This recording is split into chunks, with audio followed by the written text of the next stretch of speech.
Hi hello ಎಲ್ರಿಗೂ ನಮಸ್ಕಾರ. Welcome to my YouTube channel tassel by Bhagya. ನಾನಿವತ್ತು ಇಲ್ಲಿ ನೋಡ್ತಿದ್ದೀರಲ್ವ,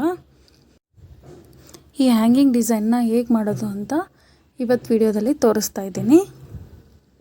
ಎಷ್ಟು ಕ್ಯೂಟಾಗಿದೆ ಅಲ್ವಾ. ಇದನ್ನು ಬ್ಲೌಸ್ ಹ್ಯಾಂಗಿಂಗ್ ಆಗಿ ಇಲ್ಲ ಸಾರಿಗೆ ಯಾವುದಕ್ಕಾದರೂ ಯೂಸ್ ಮಾಡ್ಕೊಳ್ಬೋದು. ನೋಡೋಣ ಬನ್ನಿ ಇದಕ್ಕೆ ಏನೇನು ಬೇಕು ಅಂತ. ರಿಂಗ್ ಬೀಡ್ ಬೇಕು, ಮೀಡಿಯಮ್ ಸೈಜ್. ನಾನಿಲ್ಲಿ ವೈಟ್ ಬೀಡ್ ತೊಗೊಂಡಿದ್ದೀನಿ. ಮತ್ತು ನಾನು 70.95 mm ನೀಡಲ್ ತೊಗೊಳ್ತೀನಿ. ನಾರ್ಮಲಿ ಎಲ್ಲರೂ 10 ನಂಬರ್ ನೀಡಲ್ ತೊಗೊಳ್ತಾರೆ, ಆದರೆ ನನಗೆ ಕಂಫರ್ಟ್ ಆಗಿರೋದು 7 ನಂಬರ್ ನೀಡಲ್. ಸೊ ಅದಕ್ಕೆ ಮತ್ತು ಸೀಸರ್ 6 ಎಳೆ ದಾರಾನ ರೆಡಿ ಮಾಡಿ ಇಟ್ಕೊಂಡಿದ್ದೆ. ಈ ಬೀಡ್ಗೆ ಈ 6 ಎಳೆ ಸಿಲ್ಕ್ ಥ್ರೆಡ್ನ 2 ಸಲ ನಾಟ್ ಹಾಕ್ತೀನಿ ಈ ರೀತಿ. ಅದಾದಮೇಲೆ ಎಡಗೈ ತೋರ್ಬೆಳೆಗೆ ದಾರಾನ ಸುತ್ತಿ ಈ ಮಿಕ್ಕಿದ ದಾರಾನ ಈ ಬೀಡ್ಗೆ ಈ ಥರ ಸುತ್ತೀನಿ. ಇದು ವರ್ಕ್ ಒಳಗಡೆ ಬಂದರೆ ಬಿಚ್ಚೋಗಲ್ಲ ಅಂತ. ಈಗ ಬೀಡ್ ಒಳಗಡೆಯಿಂದ ನೀಡಲ್ನ ಹಾಕಿ ಒಂದ್ಸಲ ದಾರಾನ ತೆಗೆದು ನಾಟ್ ಹಾಕ್ತೀನಿ. ಆಮೇಲೆ ಸೂಜಿ ಮೇಲೆ ಒಂದ್ಸಲ ದಾರಾನ ತೊಗೊಂಡು ಬೀಡ್ ಒಳಗಡೆಯಿಂದ ಹಾಕಿ ಡಬಲ್ ಕ್ರೋಶೆ ಮಾಡ್ಕೊಳ್ಬೇಕು ನಾವಿಲ್ಲಿ.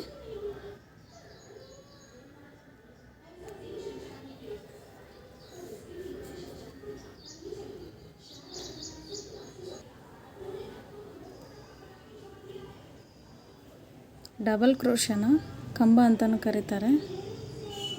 ಡಬಲ್ ಕ್ರೋಶ ಆಗಲಿ ತ್ರಿಬಲ್ ಕ್ರೋಶ ಆಗಲಿ, ಈಗ ನಾನು ಮಾಡ್ತಿರೋದು ಡಬಲ್ ಕ್ರೋಶ. ಇದನ್ನು ಈ ರಿಂಗ್ ಬೀಡ್ ಫುಲ್ ಕವರ್ ಆಗೋವರೆಗೂ ಹಾಕಬೇಕು. ನಿಧಾನವಾಗಿ ಒಂದ್ಸಲ ತೋರಿಸ್ತೀನಿ ನೋಡಿ.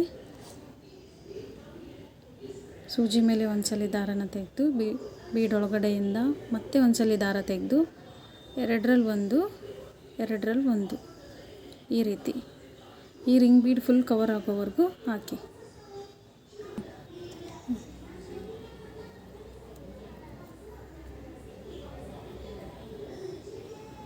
ಆಲ್ಮೋಸ್ಟ್ ರಿಂಗ್ ಬೀಡ್ ಕವರ್ ಆಗ್ತಾ ಬಂತು.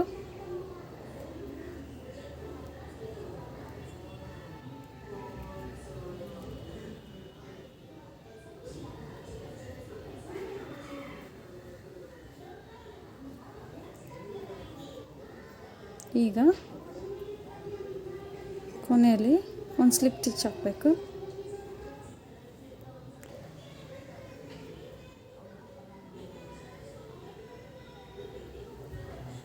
ಸ್ಲಿಪ್ ಸ್ಟಿಚ್ ಹಾಕಿ ಈಗ ನೆಕ್ಸ್ಟ್ ಸ್ಟೆಪ್ಪು 3 ಚೈನ್ ಹಾಕಬೇಕು. 3 ಚೈನ್ ಹಾಕಿ ಈಗ ಒಂದು ಬೀಡ್ ತೊಗೊಳ್ತೀನಿ. ನಾನಿಲ್ಲಿ ಮೀಡಿಯಮ್ ಸೈಜ್ ಬೀಡ್ ತೊಗೊಂಡಿದ್ದೀನಿ.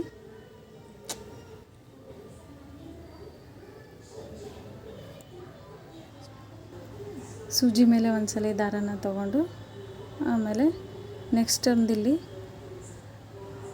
ಕಂಬ ಇರುತ್ತಲ್ಲ, ಇದ್ರ ಮೇಲ್ಗಡೆ ಒಂದು ಡಬಲ್ ಕ್ರೋಶೆ ಮಾಡ್ಕೊಳ್ಬೇಕು. ಮತ್ತೆ ಹಾಕಿ ಡಬಲ್ ಕ್ರೋಶ. ಈಗ ನಾನು 12 ಡಬಲ್ ಕ್ರೋಶನ ಮಾಡ್ಕೊತೀನಿ.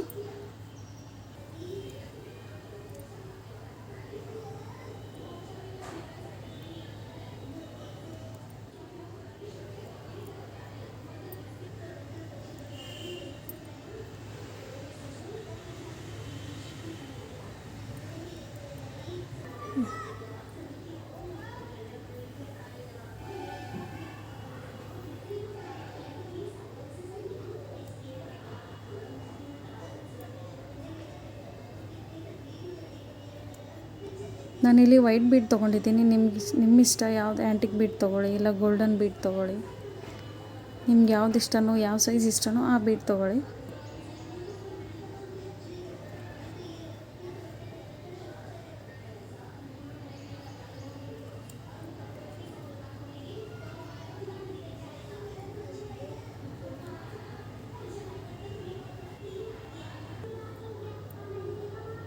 ಹನ್ನೊಂದು, ಇದು 12.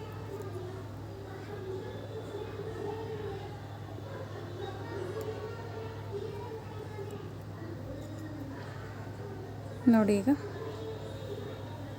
ಈ ಬೀಡನ್ನ ಮಿಡಲ್ ತನಕ ಬರಬೇಕು. ಆಫ್ ಬೀಡನ್ನ ಅರ್ಧದಷ್ಟು ನೀವು ರಿಂಗ್ ಬೀಡನ್ನ, ಈ ಬೀಡಲ್ಲ, ರಿಂಗ್ ಬೀಡನ್ನ ಅರ್ಧದಷ್ಟು ನೀವು ಕವರ್ ಮಾಡಬೇಕು. ನೋಡಿ, ನಾನೀಗ ಇದನ್ನು ಹೇಗೆ ಫಿನಿಷ್ ಮಾಡಬೇಕು ಹೇಳ್ತೀನಿ. ಈಗ ಕೊನೆಯಲ್ಲಿ 1 2 3 ಚೈನ್ ಸ್ಟಿಚ್ನ ಹಾಕಿ ಸ್ವಲ್ಪ ದಾರ ಬಿಟ್ಟು ಕಟ್ ಮಾಡಬೇಕು. ಕಟ್ ಮಾಡಿ ಇದನ್ನು ಈ ಥರ ಎಳೆದ್ರೆ ಇಲ್ಲಿ ಗಂಟಾಗುತ್ತೆ, ಬಿಚ್ಚೋಗಲ್ಲ. ಇದನ್ನು ಹಿಂದ್ಗಡೆಯಿಂದ ನಾವು ಗಮ್ ಹಾಕಿ ಪೇಸ್ಟ್ ಮಾಡಿದರೆ ಆಯಿತು. ಇದು ಮೊದಲೇ ನಾಟ್ ಹಾಕಿರ್ತೀವಲ್ಲ, ಆ ಥ್ರೆಡ್ನ ಕಟ್ ಮಾಡಿ ಒಂಚೂರು ಗಮ್ ಹಾಕಿ ಪೇಸ್ಟ್ ಮಾಡಿ, ಇದನ್ನು ಸಹ ಗಮ್ ಹಾಕಿ ಪೇಸ್ಟ್ ಮಾಡಿ. ನಾನಿಲ್ಲಿ ಮಾಡಿದ್ದೀನಲ್ವ, ಈ ಥರ ಗಮ್ ಹಾಕಿ ಪೇಸ್ಟ್ ಮಾಡಿ. ನೋಡಿ, ರೆಡಿ ಆಯಿತು. ಇದನ್ನು ನಾವು ಸ್ಯಾರಿಗೆ ಹೇಗೆ ಹಾಕಬೇಕು, ಹೇಗೆ ಇನ್ಸರ್ಟ್ ಮಾಡಬೇಕು ಅಂತ 2 ಥರದಲ್ಲಿ ತೋರಿಸ್ತೀನಿ ನೆಕ್ಸ್ಟ್ ವೀಡಿಯೋಲ್ಲಿ. ಅಲ್ಲಿ ತನಕ ಸ್ಟೇ ಟ್ಯೂನ್.